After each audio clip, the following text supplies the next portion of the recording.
Halo, perkenalkan nama aku Yufi Asli dengan NIM 2110012212005 dari Teknik Geologi Universitas Diponegoro tahun angkatan 2022.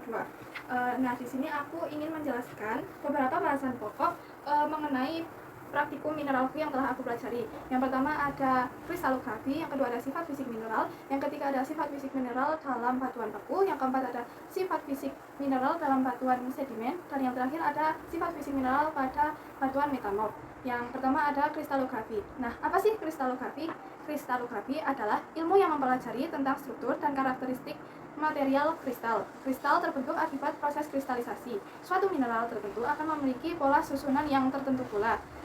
Morfologi kristal adalah bentuk tubuh kristal yang khas sesuai dengan hukum Steno.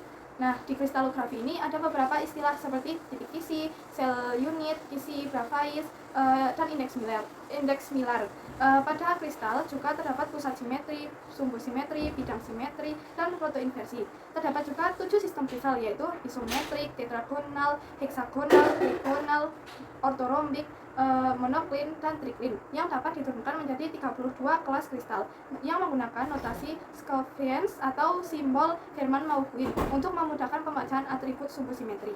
Nah, bahasan pokok kedua adalah sifat fisik mineral.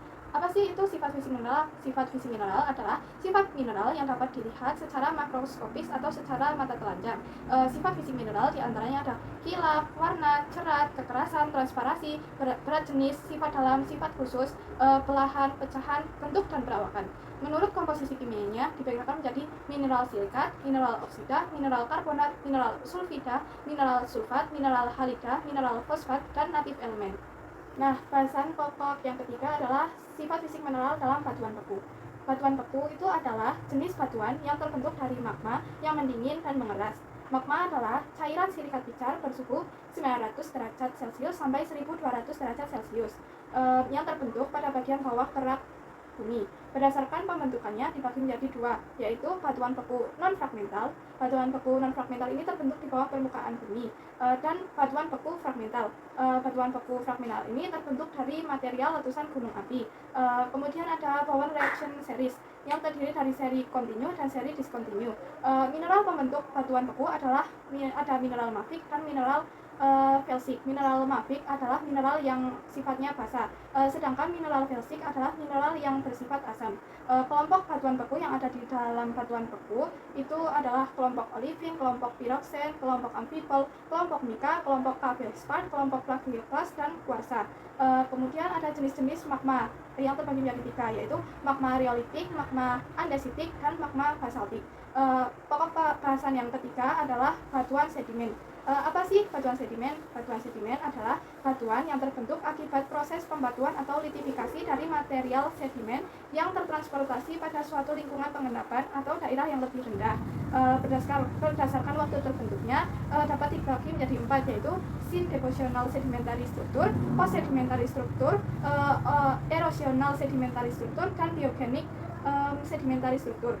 Struktur sedimen tersusun dari bedding, laminasi, cross bedding, finning upward, quartzoning upward, dan masih banyak lagi. Kemudian tekstur dari batuan sedimen adalah terdiri atas ukuran butir, bentuk butir, ada juga sortasi dan kemas. Kemudian komposisi penyusun batuan sedimen plastik adalah fragmen, matriks, dan semen. Batuan sedimen terbentuk dari hasil erosi yang kemudian tertransportasi oleh air, kemudian mengalami deposisi atau pengendapan, dan mengalami litifikasi atau pembatuan. Pokok pembahasan yang kelima atau yang terakhir adalah batuan metamorf. Batuan metamorf adalah batuan yang terbentuk dari proses rekristalisasi di dalam kerak bumi akibat pengaruh suhu dan tekanan. Tingkat metamorfisme ada dua, yaitu low grade metamorphism dan high grade metamorphism. Struktur dari batuan metamorf ada foliasi dan non foliasi. Jika foliasi itu tampak penjajaran dari mineral-mineralnya. Ada slety, ada pilitik, ada skistosik, ada gneisik. Sedangkan non-foliasi itu penjajaran mineral-mineralnya itu tidak tampak. Ada hornfelsik, kataklastik, milonilitik, pilonitik. Kemudian mineral indeks adalah mineral yang hanya dapat ditemukan pada batuan metamorf. Contohnya ada karnit, kyanit, epidot, spinel, serpentin, klorit, dan andalusit. Sekian presentasi dari saya. Apabila ada kesalahan kata, mohon dimaafkan. Terima kasih.